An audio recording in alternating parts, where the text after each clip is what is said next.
सुप्रभात। नमस्ते मेरे प्रिय छात्रों। पाठ चौथा, शब्द संपदा।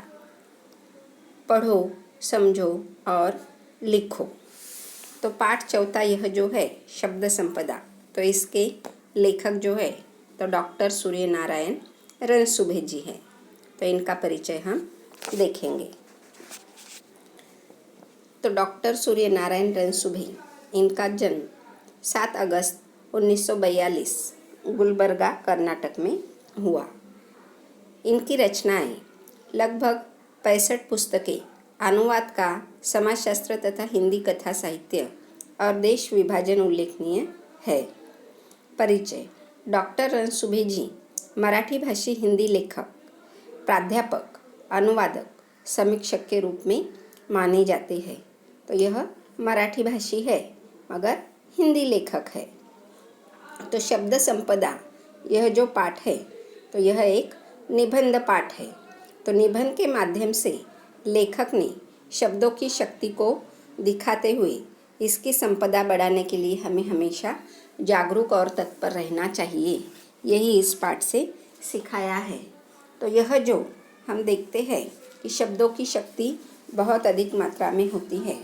तो हम देखते हैं शब्द, वाक्य, हम भाषा किसे कहते हैं।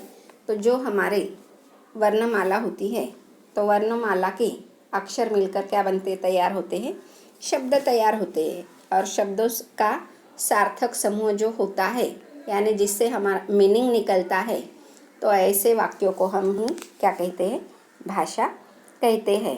तो शब्दों के प्रति जागरूक रहना चाहिए, यह इस पाठ में हमें लेखक समझाते हैं। अब देखो, यह मैं पाठ पढ़ती हूँ, आप किताब में देखो। आदिम अवस्था से आधुनिक मनुष्य तक की विकास यात्रा का रहस्य किसमें है? क्या इसका तुम्हें पता है? अधिकांश लोग इसका उत्तर देते हैं कि अन्य प्राणियों की तुलना में मनुष्य का विकसित मस्तिष्क इस पूरी प्रगति व संस्कृति के मूल में है। यह उत्तर अपूर्ण है। पूर्ण उत्तर यह है कि मनुष्य की प्रगति हुई, वह इसलिए कि इस मस्तिष्क ने भाषा की खोज की। भाषा भी ही सभी प्रगति की जड़ में है।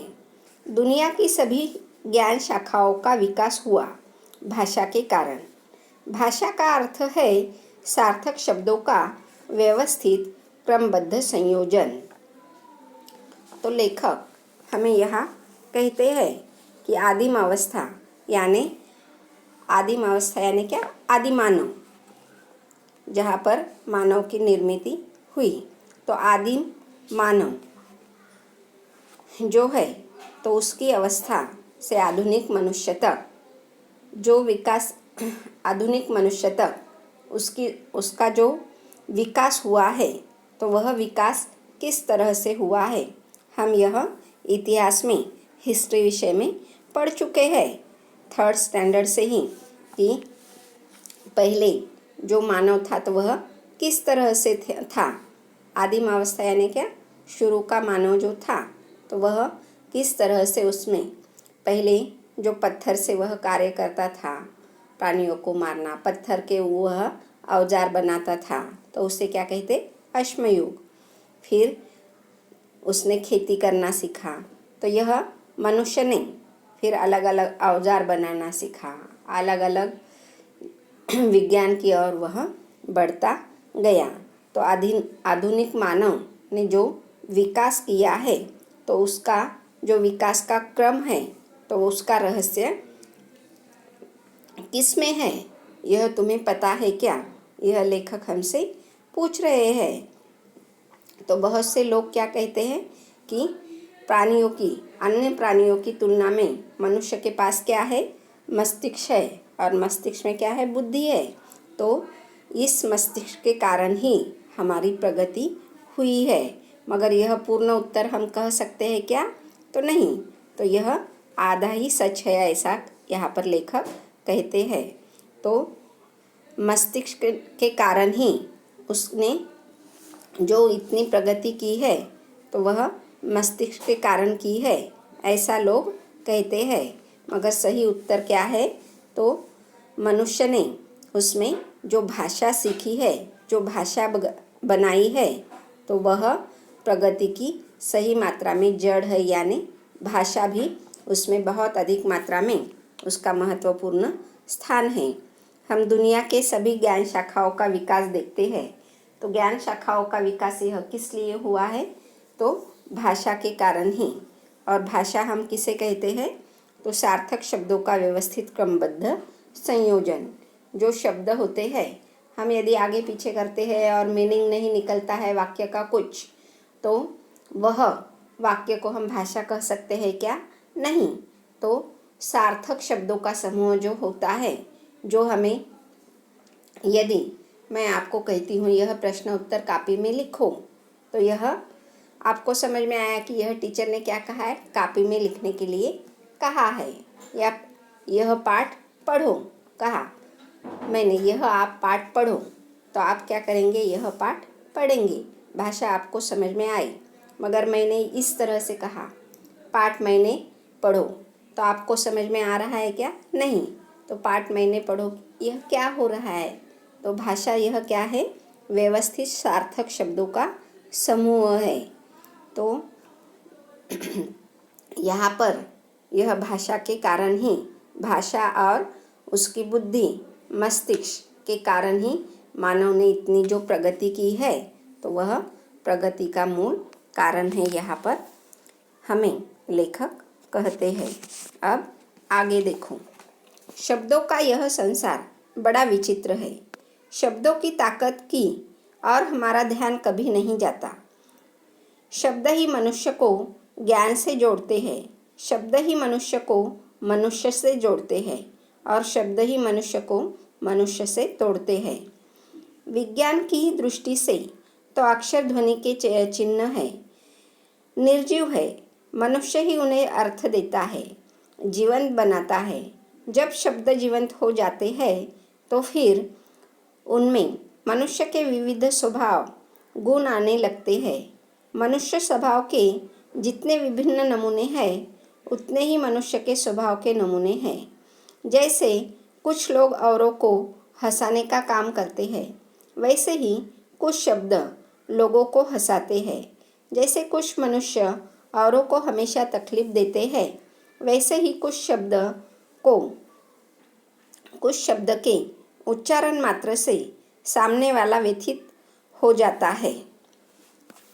तो यहाँ पर लेखक हमें समझाते हैं कि यह शब्द का संसार जो है, शब्दों का संसार, तो बड़ा ही विचित्र है, बहुत ही अलग है, जो हमें समझ में नहीं आता है। तो हम शब्दों की ताकत क्या होती है, इसकी ओर हमारा कभी ध्यान भी नहीं जाता है। मगर यह शब्दों की ताकत बहुत अधिक मात्रा में होती है। तो शब्द ही मनुष्य को ज्ञान प्रदान करते हैं, शब्द ही मनुष्य को ज्ञान से जोड़ते हैं। जितनी अधिक जानकारी हमें होती है, उतना ज्ञान हमारा क्या होता है? बढ़ते जाता है। तो शब्दों की शक्ति बहुत अधिक मात्रा में अधिक होती है। हम देखते हैं कि यदि हमारा जो स्वभाव होता है, जो हमारी बातचीत हम दूसरों से करते हैं, तो वह अच्छी होती है, तो अपने आप एक एक हमारा मित्र परिवार कैसे होता है? बहुत बड़ा बन जाता है। तो शब्दों में यह इतनी अधिक मात्रा में ताकत होती है कि वह मनुष्य को मनुष्य से जोड़ने का कार्य करते हैं। और यदि हमारी भाषा एक दूसरे के साथ बोलते समय हम यदि अच्छी तरह से बातचीत नहीं करते हैं सामने वाले व्यक्ति से, तो वह फिर से हमारे पास आता है क्या? नहीं आता है। तो शब्द ही मनुष्य को मनुष्य से तोड़ने का कार्य भी करते हैं, यह लेखक हमें यहाँ पर समझाते हैं। मगर विज्ञान की दृष्टि से हम यह देखते हैं, तो विज्ञान क्या कहता है? यह सिर्फ ध्वनि है, अक्षर है, अलग अलग अक्षर है, और वह कैसे है? निर्जीव है। और मगर मनुष्य उन्हें अर्थ देता है, जीवंत बनाता है, तो शब्द वह जीवंत हो जाते हैं। यदि हमारा स्वभाव अच्छा होता है और हम एक दूसरे के साथ हमेशा अच्छी बात करते हैं, तो अपने आप सारे मित्र सहेलियां हमारे बन जाते हैं। मगर यदि हमारी बोलने की भाषा, जो बोलने का ढंग है, अच्छा नहीं रहता है, हम दूसरों के साथ बुरा भला कहते हैं, तो वह व्यक्ति हमारे पास आते हैं क्या? नहीं आते हैं। ऐसे व्यक्तियों की फिर मित्र परिवार जो होते हैं, रिश्तेदार होते हैं, तो कम ही होते हैं। तो हमारा जो स्वभाव होता है, जो बोलचाल होती है, अच्छी होती है, तो अपने आप एक दूसरे से हम जुड़ जाते हैं। इसलिए शब्द कैसे होते हैं? मनुष्य उसे जीवंत बनाने का कार्य करते हैं। और विज्ञान क्या कहता है वह निर्जीव शब्द है, वह सिर्फ ध्वनि है, अक्षर है, मगर मनुष्य उसे जीवंतता प्रदान करता है। मनुष्य स्वभाव के जितने विभिन्न नमूने हैं, हम देखते हैं कि हर एक व्यक्ति का स्वभाव कैसे होता है, अलग अलग होता है। तो उसी तरह बहुत सारे शब्द भी अलग अलग होते हैं। कोई शब्द, बहुत से शब्द, अब किसी शब्द से हमें प्रेम महसूस होता है, तो किसी शब्द से हम किसी भी व्यक्ति की घृणा करने लगते हैं। तो जिस तरह से मनुष्य के स्वभाव अलग अलग होते हैं, तो उसी तरह शब्दों के उच्चारण जो होते हैं, तो वह भी अलग अलग होते हैं। कोई इंसान, कोई व्यक्ति औरों को हमेशा हंसाने का कार्य करता है, अच्छी बातें करता है, तो उसी तरह कुछ शब्द ऐसे भी होते हैं कि वह बोलने के बाद हम क्या करते हैं, मुस्कुराते हैं, हंसने लगते हैं। और कुछ मनुष्य ऐसे होते हैं कि जो हमेशा दूसरों को तकलीफ़ ही देते हैं, परेशान करते रहते हैं। तो वैसे ही शब्द भी कुछ ऐसे होते हैं कि जो बोलने मात्र से ही हम व्यथित या परेशान हो जाते हैं। उसके उच्चारण से भी हम, ऐसे कुछ शब्द होते हैं कि परेशान हो जाते हैं। तो लेखक आगे हमें कहते हैं कि कई बार तो ऐसे शब्दों को सुनकर वह रोने भी लगता है। कुछ लोग बड़े प्रिय होते हैं, वैसे ही कुछ शब्द भी बहुत प्रिय होते हैं। उन्हें बार बार सुनने की, गुनगुनाने की इच्छा होती है। एक और कुछ शब्द धोखा देने वाले होते हैं, कुछ निरर्थक होते हैं। तो दूसरी ओर कुछ शब्द बहुत सज्जन, सात्विक, सभ्य और सुसंस्कृत होते हैं। कुछ शब्द निष्क्रिय बना देते हैं कि कुछ मत करो, जो भाग्य में है वह तो मिल ही जाएगा, नहीं है तो नहीं मिलेगा। न्यूटन ने कहा है कि किसी भी काम की सफलता के लिए 90% परिश्रम की, 5% बुद्धि की और 5% संयोग की ज़रूरत होती है। परंतु याद रखें, किसी भी काम को पूर्णत्व देने के लिए 90% कठोर परिश्रम की ज़रूरत होती है। ऐसे शब्द जो हमें निष्क्रिय करते हैं, उन्हें हमें अपने जीवन व्यवहार से निकाल बाहर करना चाहिए। तो अब देखो, कुछ शब्द तो ऐसे होने लगते हैं कि वह जो डरावने शब्द होते हैं।